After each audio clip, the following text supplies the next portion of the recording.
Sveiki, mėly Marijos radijo klausytojai, jūs girdite laidą Akademija. Šioje laidoje Katalikų teologijos fakultetas Vytauto Didžiojo universitete.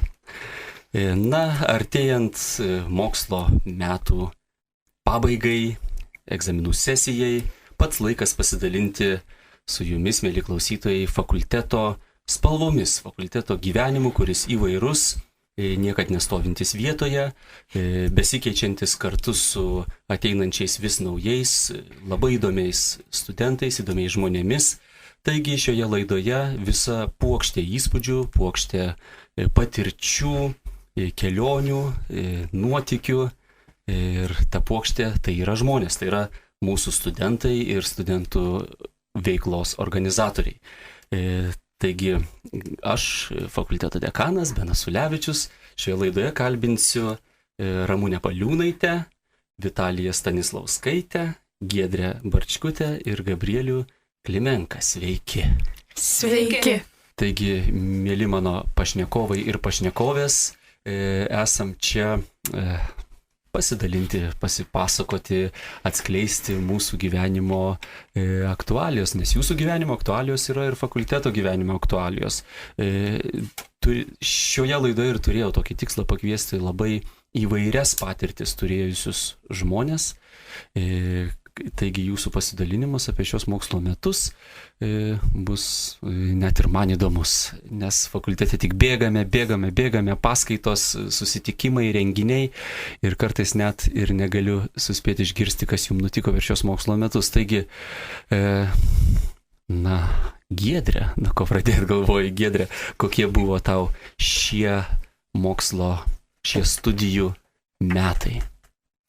Iš tikrųjų, suskaičiavau, kad fakultete dirbu jau 3 metus ir iš tikrųjų kiekvieni metai savotiškai ir skirtingi, ir panašus, bet kiekvienais metais vis daugiau patirties, vis daugiau kažkokių įvairių įdomių dalykų nutinka ir iš tikrųjų turėjome, apžvelgiant veiklas, kūno teologijos susitikimų grupelę, turėjome studentų rekolekcijas, pavasarį gavėnios laikotarpiu turėjome evangelizaciją Sobore, gal apie tai vėliau plačiau papasakosiu dar.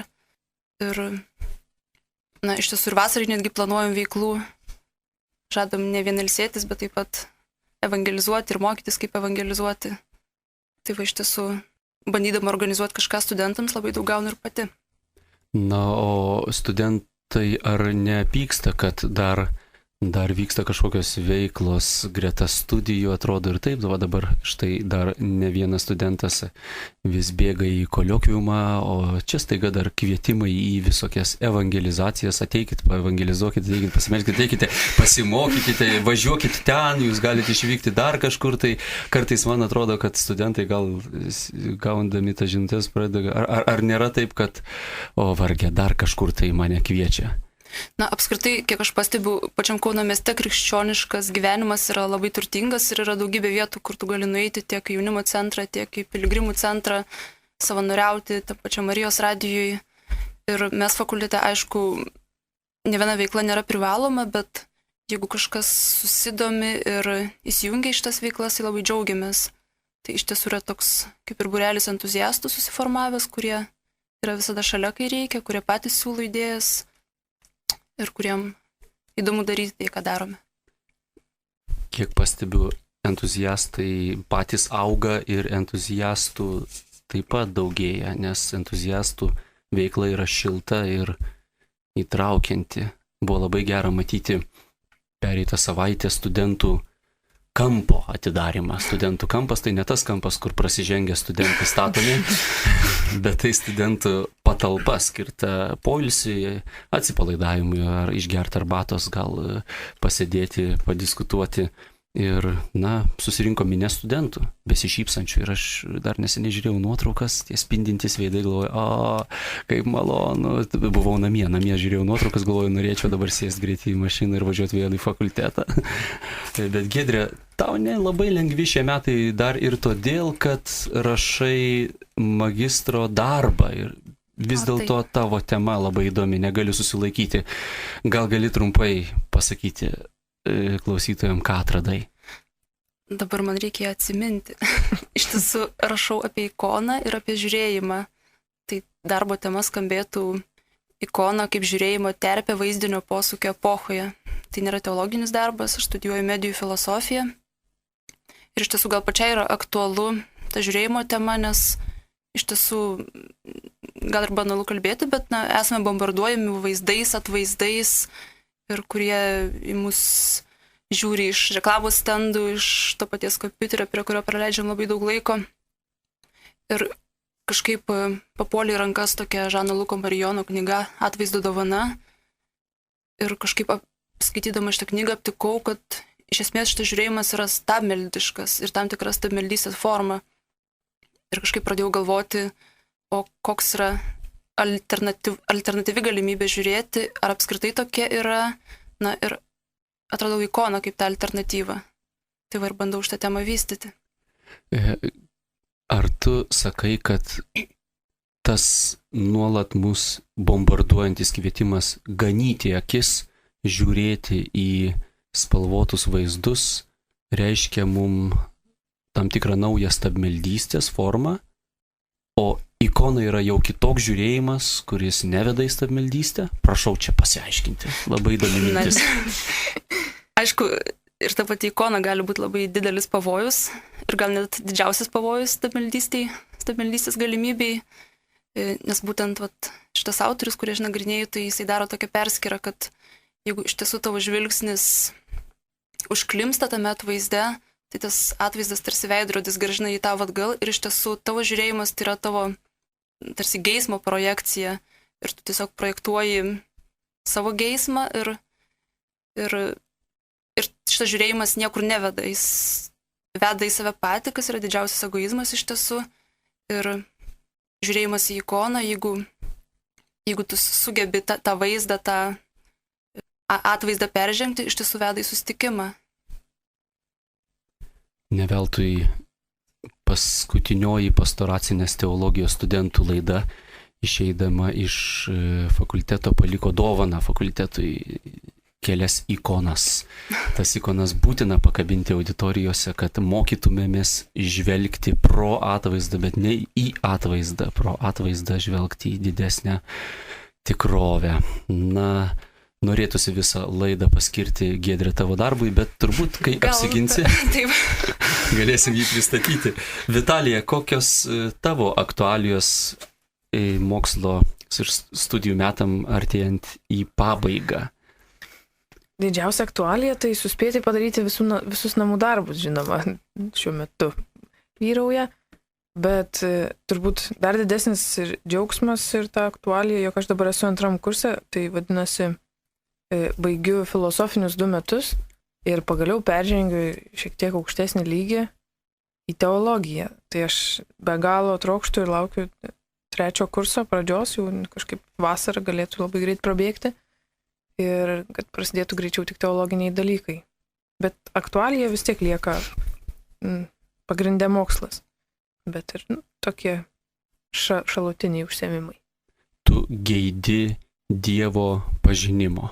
Trokšti Dievą pažinti labiau. Kažkokios gal daugiau net nepažinimo, gal daugiau mistikos, kad dar labiau pasiklyščiau. Aha. Ir tas mistikos troškimas tave gena po visą pasaulį ieškoti. Ko tu bastais, Vitalija? Tik neseniai grįžai iš Izraelio. Ką tu ten veikei? Ką tai bendro turi su tavo studijomis?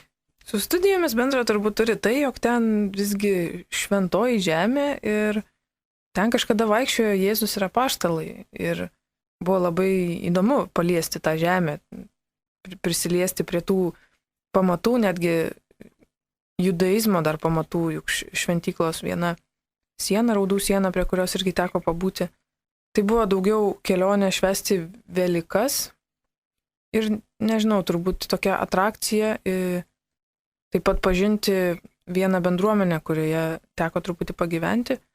Tokia misionierių mokykla. Misionieriai, kuriuos moko, ruošia 3 mėnesius ir paskui juos siunčia į metams į kokią nors daugiau Europos šalį tarnauti reabilitacijos centruose. Tai mes vieną savaitę gyvenom pas juos ir matėm, kaip jie yra ruošiami, kadangi Lietuvoje tarnauja tokie misionieriai. Tai vat, buvo įdomu tuo pačiu susipažinti. Ir aplankyti visas tas biblinės vietas, aplink Tiberiados ežerą apvažiavom. Ir dabar aš visiškai kitaip skaitau Evangeliją ir visą šventą raštą iš tikrųjų. Ir dabar labai trokštų greičiau perskaityti. Tai ir labai sunku tuo pačiu, nes labai daug kitko reikia mokytis filosofijos, kur nereikia švento rašto skaityti. Bet filosofijos studijos pagelbės tau, kai pradėsit nagrinėti ankstyvosios krikščionybės tikėjimo turinio formavimąsi. Nes pirmiesiam krikščionim ankstyvai bažnyčiai teko toks didžiulis iššūkis rasti žodyną, kaip kalbėti apie dalyką, kurio lygi šiol nebuvo. Tas dalykas yra geroji naujiena. Lygi šiol žinom tik kažkokią senieną, bet štai geroji naujiena reiškia, jog nieko tokio panašaus pasaulyje dar nebuvo. Dievas ir žmogus viename asmenyje. Ir kaipgi apie tokį dalyką kalbėti, neturim tam nei leksikono, nei parengtų savokų, net ir niekada apie tai nemąstėm. Ir štai dabar čia tai atsirado, filosofija dar pravers. Bet vis dėlto pavydu, aš klausau, Vitalija, tavęs ir galvoju, vis dėlto mėginu įsivaizduoti tą akimirką, kai tu nuskrendi į šventąją žemę. Vos praleidžia pro pasų patikrinimą, bet galų gale po 2 valandų eilės laukimo išlendi į tą gryną orą ir supranti, kad wow, Izraelis. Bet žinoma, įspūdingiau buvo, kai jau nuvažiavom po poros dienų į pačią Jeruzalę ir pamatėm tas Jeruzalės sienas. Koks tai jausmas? Toks. Pabandyk sudėti į žodžius, kas tai? Labai keistas, nes... Palėtei sieną. Taip, palėčiau iš karto, paskui raudų sieną irgi net pabučiavau, nes taip traukė labai.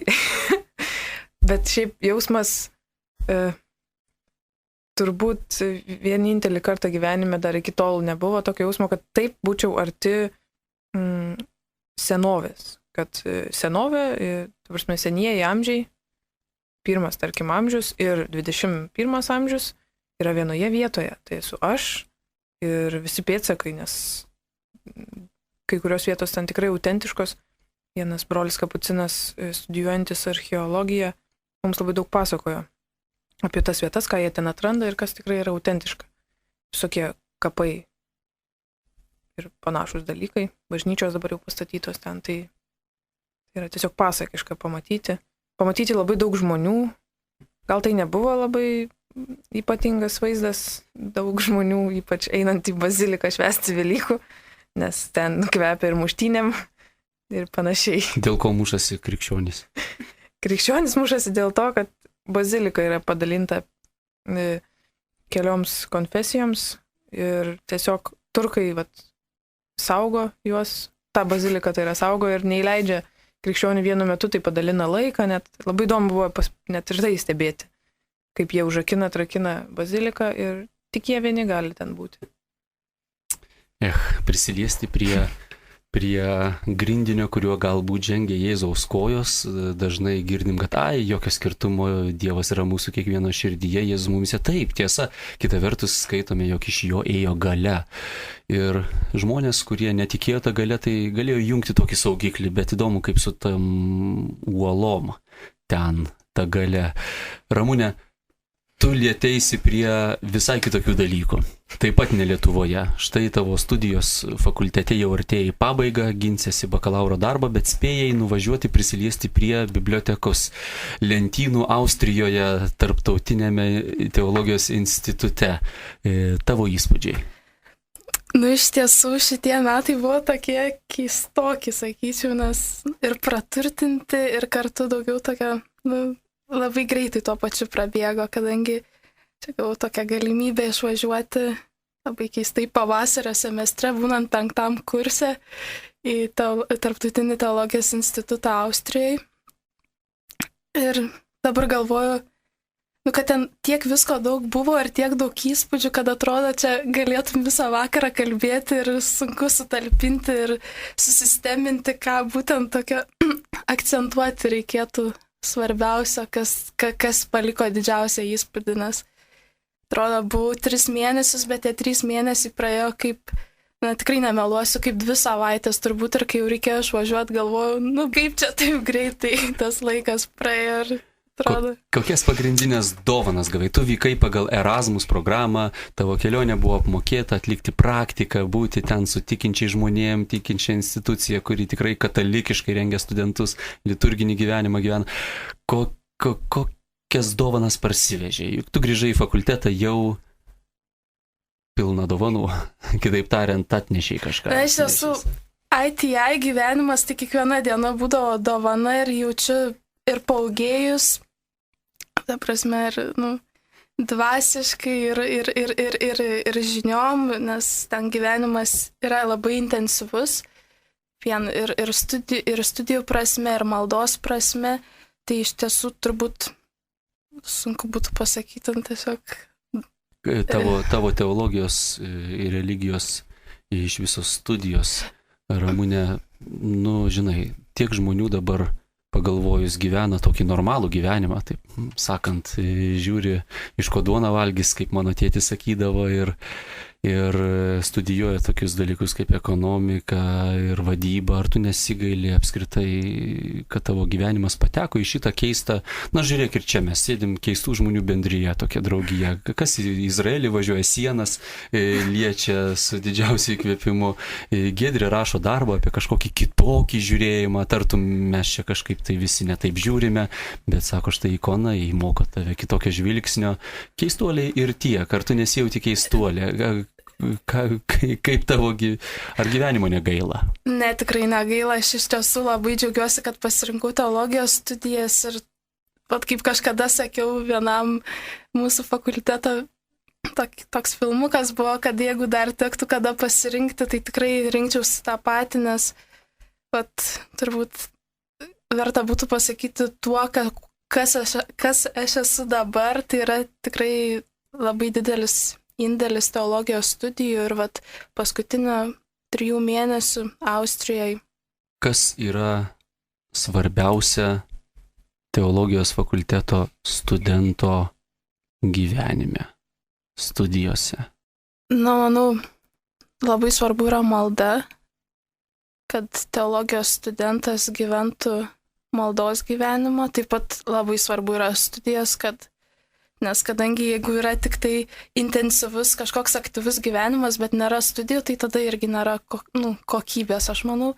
Ir ta bendrystė tarp studentų, nes kai buvau ITI, tai ten yra tokia labai, galima sakyti, šeiminiška bendruomenė, studentai kartu ir studijuoja, kartu meldžiasi, bet kartu ir labai daug laiko praleidžia kartu, tai tas labai sužavi, kad tos išmoksti ir šilumos, ir atvirumo, ir supratimo, ir priėmimo kito.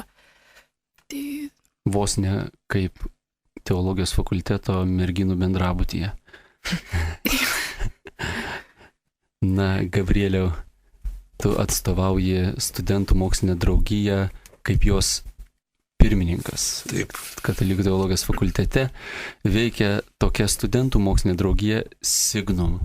Gabrieliau, tu nebuvai niekur išvykęs, rūpinaisi mokslinės draugijos reikalais.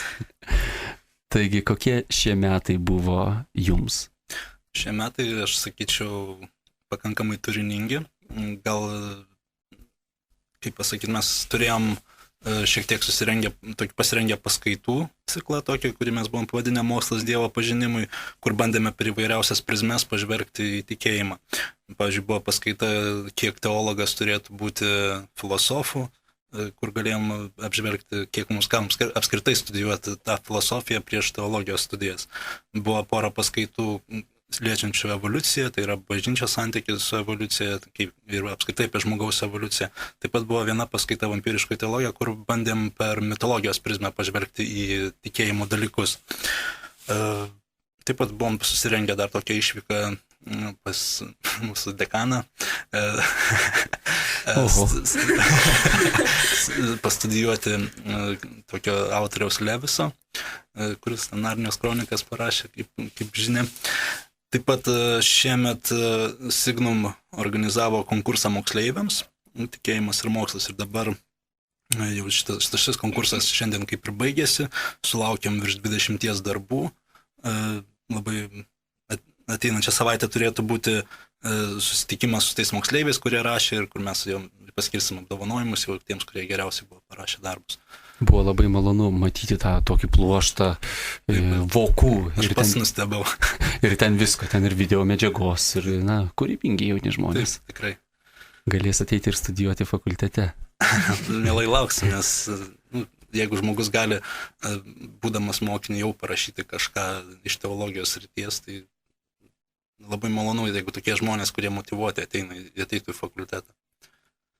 Studentų mokslinės draugijos vis dėlto tikslas yra koks: neturėti visiškai laisvalaikio jokio, dar ir laisvą savo po studijų ir po paskaitų laiką skirti kam studijų?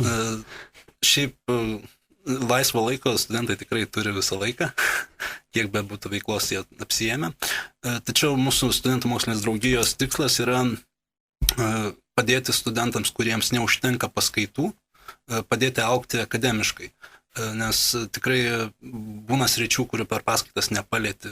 Bet, pavyzdžiui, kitais metais, yra toksai planas, kad studijuoti bažnyčios dokumentus, kurių mes prisiliečiam prie jų, bet norisi kartais išsamesnio studijavimo ir sekančiais metais galbūt, jeigu pavyks, padarysime tokį išsamesnį studijavimą mūsų draugijoje.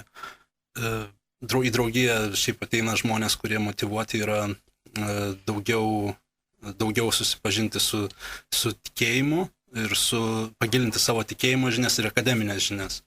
Todėl žmonės motyvuoti, aš manau, ir jie, kaip Giedrės klausėte, ar studentai pyksta, kad laisvalaikio neturi, tai aš manau, tie, kurie ateina, nepyksta.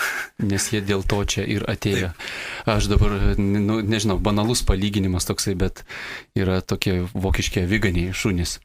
Ir jiem reikia duoti labai daug energiją iškrovai, bėgioti, nes jie yra labai gyvybingi, labai gyvastingi. Ir aš irgi žiūriu į mūsų studentus, galvoju, iš kur jie turi tiek gyvybinės jėgos. Tikrai turbūt šventoji dvasia žmogų gaivina. Dabar nesakau, kad studentai kaip vokiški aviganiai, bet tikrai atrodo, čia turbūt yra toks du tokie gyvybės tipai. Vienas gyvybės tipas tai žmogus, kuris nori būti gyvas, bet jam taip, kad būtų gyvas, jis turi būtinai kitais pasimaitinti, jis toks, vampiruoja kitus ir tada jam vis trūksta, jis vis dar nedagyvas, o kitas žmogus, jis yra gyvas kaip Dievas gyvas, jis kuo daugiau tą savo gyvastį dalina aplinkui, tuo jis gyvesnis. Ir atsimenu, kai pradėjom, tada irgi dar sėdėjom ir su mokslinė draugija, ir su Giedrė, ir Ramūnė Vitalija irgi tam aktyvę studentų. Dar kaip tik pradėjom aktyvo susitikimą, tai sėdėdavom ir, ką čia dar tokio galima naujo nuveikti. Ir kartais jau galvoju, jau turbūt per daug, jau visi pavargs ir žiūriu, kuo daugiau bėgiojam, tuo daugiau bėgiojasi. Kaip apaštalas Paulius sakė, bėgu, nes esu jau pagautas, vėjuosi, nes pats esu pavytas. Mes turim dar kelias akimirkas tiesiog pasvarstymui. Jūs, kurie gyvenate fakultete, kaip jums atrodo apskritai gilesnė fakulteto misija, gilesnė fakulteto paslaptis? Kokia ji? Štai stovi toks universitetas, Vytauto Didžiojo universitetas, rūmai tokie. Informatikos vienur, humanitarinių mokslų kitur, o čia ant kalno teologijos fakultetas. Ir iš šono pažiūrėjus atrodo, vyksta paskaitos. Ateina studentai, pasėdė auditorijai, sužino, kažką užsirašo, kažką parsisiunčia, išlaiko egzaminus, koliokviumus, išeina, gyvena toliau. Ar kokia yra dar giliau vykstanti paslaptis? Kokia visuomeniai nauda apskritai iš tokio fakulteto? Aš atsimenu iš pirmų kursų, kai prelatas Vaičiūnas vieną kartą pasakė labai gerą dalyką, bent jau man jisai aktualus tuo metu buvo, kad fakultetas ruošia krikščionišką inteligentiją, tai yra ruošia mąstančius žmonės, mąstančius krikščionis, kurie gali eiti ir skelbti Evangeliją į pasaulį. Man pačiam tas labai kažkaip sulipo tuo metu. Aš galbūt irgi pridursiu ir pagalvojau, kad juk jeigu nebūtų tokio fakulteto, nors į kursą ateina galbūt iki 10, dabar šiuo metu studentų, yra toks kažkoks nuosmukis teologinis ir šiaip krikščioniškas. Galbūt nors ir 10 žmonių, kurie baigs teologiją, bet jie juk tikrai pravers toliau plečiant ir tą teologinį mąstymą. Ir kaip ir Gabrielius pasakė, kad reikia mąstančių krikščionių, kurie kitus galėtų priversti nors truputį susimastyti, arba padėti susimastyti, arba tiesiog jiems ką nors gero papasakoti, ką jau patys žino ir ką patys atrado. Aš tai galvoju, kad iš tikrųjų fakultetas išaugina ir subrandina labai tokius brandžius žmonės ir po to išleidžia į pasaulį ir yra tas nuostabu, kad mes nesam vieni, va dabar, pavyzdžiui, aš baigiu ir žinau, kad dar baigia su manim mano grupiokai, kur mes galėsime dirbti bažnyčioje ir kur ir nei man, nei mano kursiokams nėra, kaip pasakyti, tas pats, kas bus su bažnyčia, kas bus su bažnyčios ateitim.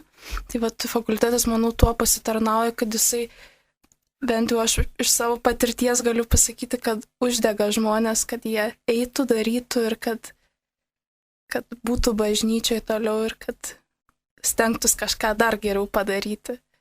Man irgi tas palyginimas druska pasauliui tai visą laiką atrodo aktualus ir prasmingas. Ir iš tikrųjų tiek intelektualinė prasme, tiek dvasinė prasme mes esame reikalingi bažnyčiai, esame reikalingi visuomeniai. Vat šiandien irgi netyčia Facebook'e užtikau tokią grupę ir ten apie dirbtinį apvaisinimą irgi ta grupė ir būtent to projekto, kuris prieštaroja bažnyčios mokymui ir pamačiau, kaip tamsuoliškai ir kaip vienašališkai ten yra aiškinami tie visi dalykai ir žmonės pritarė, linkčia galvom ir galvoju, kaip reikia aiškinti, pasakoti ir pagaliau netgi ta pati filosofija, jinai užaštrina mąstymą, jinai duoda loginį mąstymą ir paskui tu gali tiesiog atpažinti kažkokius neautentiškumus pasaulyje, kažkokias netgi loginės klaidas tam tikruose samprotavimuose ir iš tikrųjų mums svarbu nelikti tarp savo šiltnamį jaukiam, kur mes renkamės kartu, geriam arbatą, džiaugiamės, bet eiti pasaulį ir drąsiai ir kalbėti, kas yra žmogus ir koks jis turėtų būti, koks yra Dievo akise ir iš tiesų, kad tai yra jo paties labui. Ir manau, kad mes esame nebloga pagalba kunigams, nes juk vieni kunigai neišlaikytų ant pečių tos visos augančios bažnyčios, nes dabar kaip tik tokia atsigaunanti atrodo auganti. Ir atrodo, reikia juk ir pasauliečių, kurie parodytų puikų pavyzdį, kaip būti geru kataliku pasauliečiu. Giedrė, paminėjai druską ir iš karto prisiminiau man atėjusi tokį nušvitimą, galima sakyti, nes kaip dekanui fakulteto tenka labai dažnai pagalvoti, ar yra prasmė ir kokia ta fakulteto prasmė, nes toks jau žmogus esu ir jūs tokie žmonės esate, tokie žmonės fakultete yra, kurie nenori nieko daryti be prasmės. Ir mes čia esam ne todėl, kad gauti diplomą, bet ieškom gilesnės prasmės. Ir man tai pasirodė, kad vis dėlto ta prasmė yra fakultete ir ta, kad čia susitinka Evangelija su kultūra kaip tokia. Nes būtent universitete susitinka visi tie, tiek disciplinų svarsto apie naujausius duomenis apie tikrovę. Visos žinios apie mūsų tikrovę, pačios naujausios žinios pirmiausiai yra reflektuojamos, diskutuojamos, analizuojamos universitetuose. Ir čia mums krikščionim, esant universitete, visada pateikiamas tartum ant lėkštelės, tartum patiekalas naujausias kultūros variantas, naujausias tikrovės variantas. Ir mes galim daryti, turim tokią privilegiją daryti universitete eksperimentą. O kaip Evangelija štai tokį kultūros pavydalą paveikia?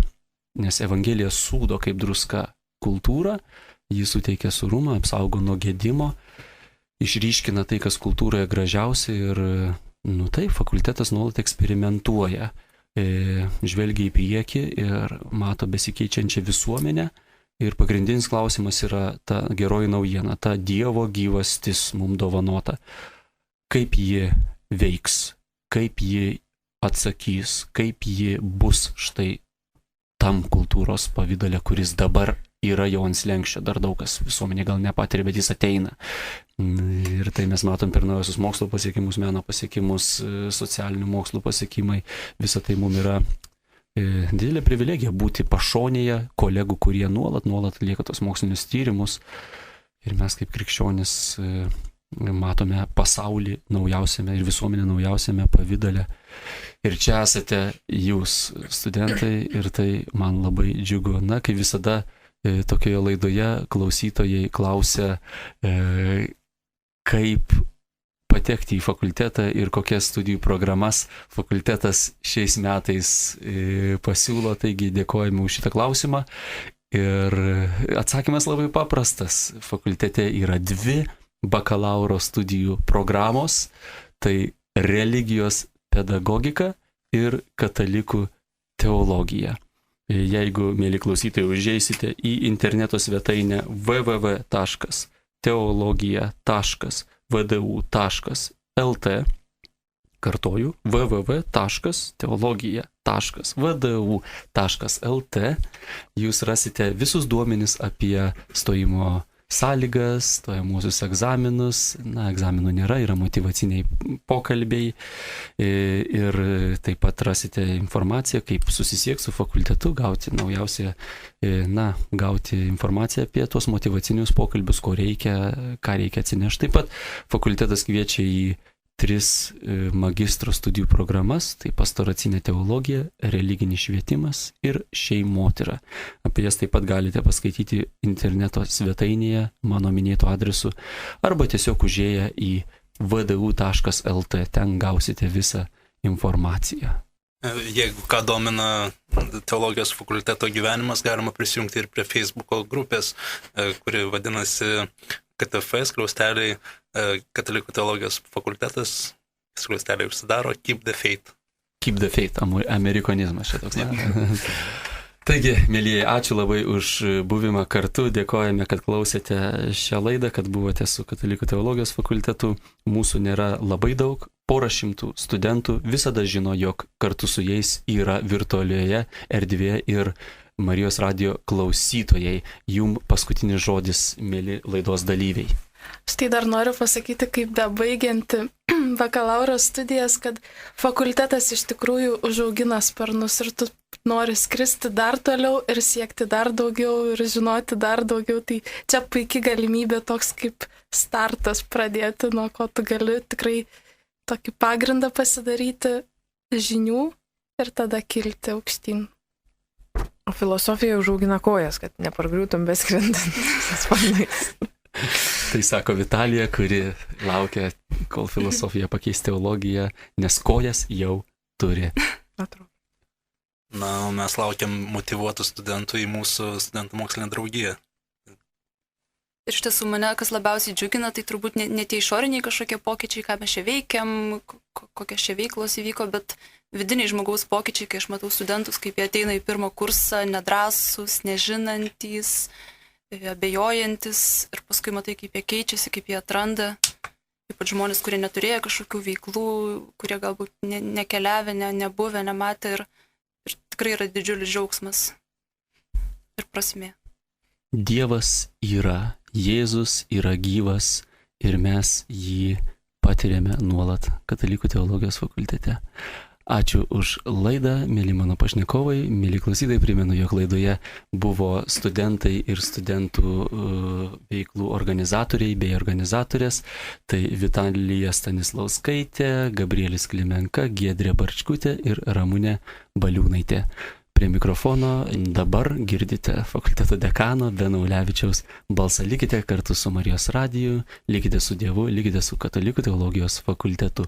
Su Dievu. Su Dievu.